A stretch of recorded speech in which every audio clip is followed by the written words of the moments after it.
Hello friends, இன்னைக்கு நம்ம பார்க்க போகிறது ஜாப்பனீஸ் அனிமே சீரீஸான reign of 7 spell blade season 1 episode 6 தான் இன்னைக்குள்ள வீடியோவில் பார்க்க போகிறோம். இந்த எபிசோட் எனக்கு one of the most favourite episode அப்படின்னு சொல்லலாம். ஏன்னா அந்த லெவலுக்கு இந்த எபிசோட் வேற லெவலில் சூப்பராக இருக்கும். ஸோ இந்த எபிசோட ரொம்பவே கேர்ஃபுல்லாக வாட்ச் பண்ணுங்க. அதில் நிறைய ஹிடன் டீட்டெயில்ஸ் இருக்கு. சரி வாங்க நம்ம இன்னைக்குள்ள கதைக்குள்ள போகலாம். இன்னைக்கு நம்ம பார்க்க போகிறது reign of 7 spell blades season 1 episode 6.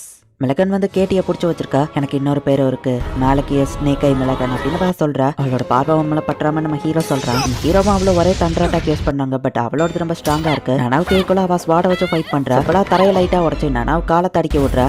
டக்கு நம்ம ஹீரோ அட்டாக் பண்றா. அவ மிஸ்டேக் பண்ற டயத்துல நீ அதை அட்ஜஸ்ட் பண்றியா அப்படின்னு மிளகன் கேட்கவும் ஒரு செவரை வர வச்சு டக்கு நம்ம ஹீரோ அட்டாக் பண்றான். நானும் நம்ம ஹீரோ ரெண்டு பேருக்குமே மிளகன் டஃப் கொடுத்துட்டு இருக்கா. சுமர வச்சு உன் கூட ஃபைட் பண்ண முடியலன்னா நான் ஒரு மேஜா ஃபைட் பண்ண ஆரம்பிச்சேன் அப்படின்னு மேஜிக்கை வச்சு அட்டாக் பண்றா. சைட்ல இருக்க கெமிக்கல்ஸ் நம்ம ஹீரோ வடிக்க வச்சு அவளை ஸ்டாப் பண்றான். உமல நான் ரொம்ப கேர்ஃபுல்லா இருக்கணும் போலியா ஆலிவர் அப்படின்னு சொல்லி மிளகன் பார்த்துட்டு இருக்கவும் நனாவை அட்டாக் பண்ண வர. டக்குன்னு ஒரு பள்ளத்தை உருவாக்கி நனாவை அதுக்குள்ள விழ வச்சு ஃபயர் மேஜிக்கை வச்சு மொத்தமா நனாவை எரிக்கிறா. நனா வழி வரவும் வெண் மேஜிக்கை வச்சு அட்டாக் பண்ணா. அந்த வெண் மேஜிக்கை அப்படியே டிஃப்ளெக்ட் பண்றா. நனா எப்படி இதை பண்ணா? அவளோட ஸ்பாட் அவளோட ஒரு பாடி மாதிரி மேஜிக்கை ஃப்ளோ பண்ணி டிஃப்ளெக்ட் பண்ணாலே அப்படின்னு நம்ம ஹீரோ பாக்குறான். மிளகன் ஃபயர் மேஜிக் வச்சு அட்டாக் பண்ணுவோம். நம்ம ஹீரோ நம்ம ரெண்டு பேரும் சேர்ந்து திரும்ப அட்டாக் பண்றாங்க. ஸோ ரெண்டு பவருமே அட்டாக் பண்ணி கேன்சல் அவுட் ஆகிடுது. நீ சொன்ன பிளான் ஒர்க் ஆகுமா அப்படின்னு நானும் கேட்கவும், என்ன பிளான்லாம் பேசி முடிச்சிட்டீங்கன்னா அட்டாக் பண்ண ஆரம்பிக்கலாமா அப்படின்னு மிளகன் கேட்கறா. அங்க இருக்கிற டேபிள்ல அப்பவே பவுன்ஸ் ஆகுற ஸ்பெல்ல போட்டுருக்கேன் அப்படின்னு நம்ம ஹீரோ சொல்லுவோம். அதுல தாவி நனாவை அட்டாக் பண்றா. நனாவை அட்டாக் பண்ண போறத தடுக்க முடியாத லெவலுக்கு நம்ம ஹீரோ கண்டினியூஸா மேஜிக் வச்சு அட்டாக் பண்றான். மிளகனால பின்னாடி திரும்பி அவளோட அந்த ஐயை யூஸ் பண்ண முடியாது. ஏன்னா நம்ம ஹீரோ முன்னாடி இருந்து அட்டாக் பண்ணிடுவான். எஸ் இதுதான் பக்கவான பிளான் அப்படின்னு நம்ம ஹீரோ பார்த்தா அவளோட லெஃப்ட் ஹேண்டவா யூஸ் பண்ண போறா. ஏதோ தப்பா படுதே நம்ம ஹீரோ பார்த்தா ஓச்சு இது பிரச்சனை. அவகிட்ட இன்னொரு என்சாண்டட் ஆயிருக்கா நம்ம ஹீரோ பாக்குறான். அதோட கர்ஸ் லைட் ஸ்பீடுக்கு என்ன வந்து அட்டாக் பண்ண வந்துட்டு இருக்கு. அதுல இருந்து நான் தப்பிக்கணும்னா டைம் அண்ட் ஸ்பேஸையே நான் கட் பண்ண வேண்டியது இருக்கும். அப்பதான் என் அட்டாக் லைட்டை விட ஸ்பீடா இருக்கும் அப்படின்னு நானா வந்துட்டு லைட்டை விட ஸ்பீடா இப்ப கட் பண்ணி அவளோட கையை வெட்டுறா. வாய்ப்பே இல்ல அப்படின்னு மிளகன் இப்ப கீழே விழுறா. நானா நீ அதை எப்படி பண்ணு கேட்கவும் ஆலிவர் உன் பிளான் ஒர்க் ஆயிடுச்சுன்னு வா சொல்றா. நானாவ என்ன பண்ணாங்கிறது அவளுக்கே தெரியல. லைட்டை விட ஸ்பீடா அவ கட் பண்ணிருக்கா. அவ்வளோ பெரிய மேஜா இருந்தாலும் கண்டிப்பா நானாவோட அந்த அட்டாக்க டாச் பண்ணிருக்க முடியாது. கண்டிப்பா இது ஒரு ஸ்பெல் பிளேட் தான். இந்த டெக்னிக்ல இருந்து யாராலையும் தப்பிக்க முடியாது. இதுக்கு முன்னாடி இருக்கிற 6 ஸ்பெல் பிளேட்ல இது ஒண்ணு கிடையாது. இது ஒரு 7th ஸ்பெல் பிளேட் அப்படின்னு நம்ம ஹீரோ பாக்குறான். அவன் நம்மள கொல்லணும் ட்ரை பண்ணல. சோ நம்மள அவளை காப்பாத்துவோம் அப்படின்னு நனாவ் சொல்றா. சோ நம்ம ஹீரோ மிளகன ஹீலிங் பண்றான். ஆலிவர் நீ இன்னும் என்னோட விக்டரி கேஸை தரலப்பா அப்படின்னு நனாவ் பேசிட்டு இருக்கும்போது காட்ஃப்ரீயும் விட்லவும் வராங்க. யாருன்னு தெரியல. பட் ஒரு பர்சன் எங்களுக்கு இந்த மாதிரி பிரச்சனை நோட் அனுப்பியிருந்தாங்க. உங்களுக்கு எதுவும் ஆகலையே? ஃபர்ஸ்ட் இயர்ஸா இருந்துட்டு மிளகனையே தோக்கடிச்சிட்டீங்களான்னு அவங்க கேட்கறாங்க. எங்களுக்கு பெருசா எதுவும் பிரச்சனை இல்ல. பட் எங்க ஃப்ரெண்டு கேட்டிக்கு தான் அப்படின்னு நம்ம ஹீரோ திரும்பி பாக்குறான். கேட்டி மயக்கத்துல இருந்து எந்த சொன்ன உண்மை எல்லாத்தையும் சொல்றாங்க. இது நம்ம கஷ்டமா இருக்கும்னு புரியுது. பட் மிளகன் தான் எல்லாத்தையும் பண்ணா நம்ம ஹீரோ சொல்லவும் டெமி ஹியூமன் ரைட்ஸ்க்காக தான் அவ்வளோ போராடுறா. அதுல அவர் ஒரு எக்ஸ்பர்ட்டா இருந்தார். அந்த ட்ரோலை அவளாலேயே பேச வைக்க முடியல. பட் அவளால பண்ண முடியாத ஒரு விஷயத்த நீ பண்ணதுனால தான் அவ பொறாமப்பட்டு இப்படி பண்ணியிருக்கா அப்படின்னு மிஷலாவும் நம்ம ஹீரோவும் சொல்றாங்க. சரி என்ன காப்பாத்தினதுக்கு தேங்க்ஸ் அப்படின்னு நம்ம ஹீரோ போய் கேட்டி கிஸ் பண்ணிட்டு தேங்க்ஸ் நனாவுக்கோ கிஸ் பண்றா. நான் இன்னும் பார்க்க வேண்டியது நிறைய இருக்கு. இந்த விஷயம்லாம் என்ன ஸ்டாப் பண்ணிடாது. டெமி ஹியூமன்ஸ்க்காக அவளை விட நான் இன்னும் அதிகமா போராடுவேன். நான் யாருங்கிறத அவளுக்கு காட்டுறேன். இந்த கிம்பர்லியில எனக்குன்னு ஒரு பேரை வாங்குறேன். இந்த கிம்பர்லியை விட்டு போறதுக்கு முன்னாடி இதை ஒரு பெட்டர் பிளேஸா நான் மாத்திருப்பேன் அப்படின்னு கேட்டி சொல்லவும் நம்ம ஹீரோ அப்படியே கண் கலங்குறான்.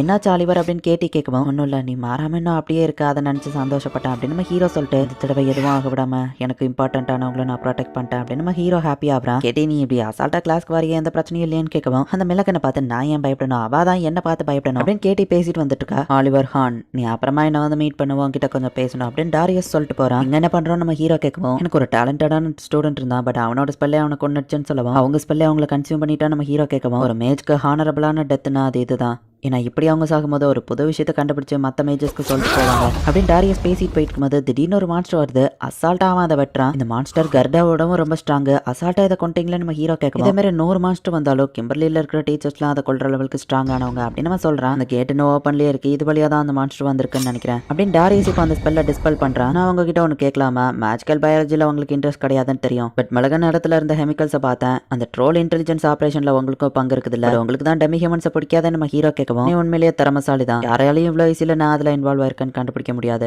ஹியூமன் பாப்புலேஷன்ல 1% தான் புத்திசாலியா இருக்காங்க. மற்ற 99% முட்டாளுகளா தான் இருக்காங்க. டெமி ஹியூமன் மேல அந்த இன்டெலிஜென்ஸ் ஆப்ரேஷன் ஒர்க் ஆச்சுன்னா மனுஷங்களுக்கும் அந்த இன்டெலிஜென்ஸ் ஆப்ரேஷனை பண்ணணும்னு நான் நினைச்சேன் அப்படின்னு சொல்லவும் என்ன எதுக்கு உங்க கூட வச்சிருக்கீங்க நம்ம ஹீரோ கேட்கறான். ஆப்வியஸா நீ புத்திசாலி, அதனால தான் உன்னை கூட வச்சிருக்கேன் அப்படின்னு டாரியோ சொல்லவும் இன்னொரு கேள்வியோ கேட்கணும். 15/25 10வது மாசம் 8ஆம் தேதி நீங்க எங்க இருந்தீங்க அப்படின்னு நம்ம ஹீரோ கேட்கவும் அதை பத்தி உனக்கு எவ்வளவு தெரியும் நம்ம கேட்கறேன். கேள்விக்கு இன்னொரு கேள்வி கேட்காம பதில சொல்லு அப்படின்னு நம்ம ஹீரோ சொல்லவும் அந்த பொம்பளைக்கு ஒரு ரிலேட்டிவ் இருப்பான்னு நான் எதிர்பார்க்கலன்னு எத்தனை பேர் இருக்கீங்க அப்படின்னு டாரியஸ் கேட்கவும், நல்லது டாரியஸ், நீ இத்தனை வருஷம் இன்னும் மாறாம அப்படியே இருக்க, இப்ப நான் உன்னை கொல்றதுக்கு கொஞ்சம் கூட யோசிக்க மாட்டேன், ஒன் ஸ்டெப் ஒன் ஸ்பெல் டிஸ்டன்ஸ்ல தான் இருக்கும், ஸ்வாட எடு அப்படின்னு நம்ம ஹீரோ சொல்றான். ஹீரோ அட்டாக் பண்ண போனா நம்ம ஹீரோவோட கழுத்தையே அவன் துண்டா வெட்டியிருந்தான். நான் எப்படி அட்டாக் பண்ண போனாலும் எனக்கு சாவு நிச்சயம். என்னோட ஃபியூச்சர்ல எந்த பாசிபிலிட்டிஸ்லயுமே நான் வின் பண்ற மாதிரியான சிச்சுவேஷன் இல்ல. ஆனா கண்டிப்பா பாக்குற இந்த 10,000 ஃபியூச்சர்ல ஏதாச்சும் ஒரு ஃபியூச்சர்ல நான் வின் பண்ணுவேன். இந்த த்ரெட் என்ன கனெக்ட் பண்ணி அந்த ஃபியூச்சருக்கு இழுத்துட்டு போகும். நான் வின் பண்ற ஒரு ஃபியூச்சர் அப்படின்னு நம்ம ஹீரோ அதை ஃபாலோ பண்ணி போனா ஹீரோ தலையில டாரியஸ் வெட்டுறான். பட் அதே கையவே நம்ம ஹீரோ வெட்டிட்டான். டாரியஸ் கிட்ட ஒரு கையே இல்ல, வெப்பனும் இல்ல. நம்ம ஹீரோ தலையிலயும் லைட்டா ரத்தம் வருது. இதுக்கு வாய்ப்பே இல்ல, இந்த ஸ்பெல் பிளேட் எக்ஸிஸ்டன்ஸ்லயே இல்லையே அப்படின்னு டாரியஸ் கேட்கவும், அன்னைக்கு எங்க அம்மா கிட்ட இருந்து நீங்க எடுக்காத விஷயம் நிறைய இருக்கு. நம்ம ஹீரோ சொல்லுவோம், நீ அந்த பொம்பளையோட பையனா அப்படின்னு நம்ம கேட்கறத நீ தெரிஞ்சுக்கணும்னு அவசியம் இல்ல. பெயின் ஸ்பெல் அதோட யூசர் அனுபவிச்ச வழியை மட்டும் தான் கொடுக்கணும் எனக்கு தெரியும்ல. பட் நான் கொடுக்க போற அந்த வழி உனக்கு ரொம்ப டிஃப்ரெண்டானது.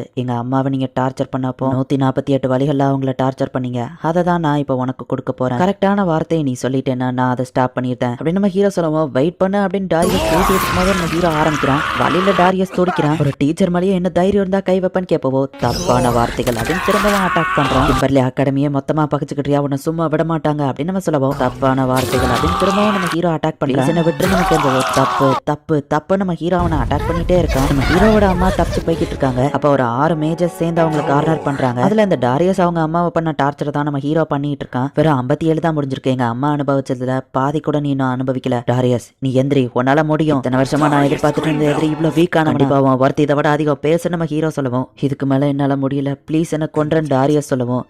எஸ், இந்த வார்த்தைகள் தான் அப்படின்னு நம்ம ஹீரோ அவன் கழுத்தை அப்படியே அறுத்து போடுறான். நம்ம ஹீரோட பிரதர் குவென் அவன் சிஸ்டர் அங்க வராங்க. சிஸ்டர் கிட்ட வராத, இந்த கேவலமான உன்னோட ரத்தம் அவன் படக்கூடாது அப்படின்னு நம்ம ஹீரோ சொல்றான். தலையில இருந்து ரத்தம் வருது, ஸ்டாப் ஆயிடுச்சா அப்படின்னு குவென் கேட்கறான். இப்போ நினைச்சு நான் அதை 2 தடவை யூஸ் பண்ண நம்ம ஹீரோ சொல்லுவோம். 1வது தடவை யூஸ் பண்ணியிருந்தா அது அவன் உயிரே எடுத்திருக்கும். உயிர் தான் ரொம்ப முக்கியம்னு குவென் சொல்றான். சாதிச்சிட்டிங்க மாஸ்டர் அப்படின்னு ஒருத்தி வந்து நிற்கும். நீ தான் கார்ஸ்டா ஃபர்ஸ்ட் டைமா மீட் பண்றோம் நம்ம ஹீரோ சொல்றான். உங்களுக்கு தேவையானபடி என்ன எப்படி வேணா யூஸ் பண்ணிக்கோங்க மாஸ்டர் அப்படின்னு சொல்லி கார்ஸ் சொல்றா. காம்ராட்ஸ் எல்லாரும் கேதர் ஆகுங்க அப்படின்னு குவென் சொல்லுவோம். எல்லாரும் வந்து நம்ம ஹீரோ முன்னாடி மண்டிடுறாங்க. குவாரனைஷனை ஏத்துக்கோங்க, எங்களுக்கு ஆர்டர் கொடுங்க, வழி நடத்துங்க, மான்ஸ்டர்ஸை சும்மா விடக்கூடாது அப்படின்னு குவென் சொல்றான்.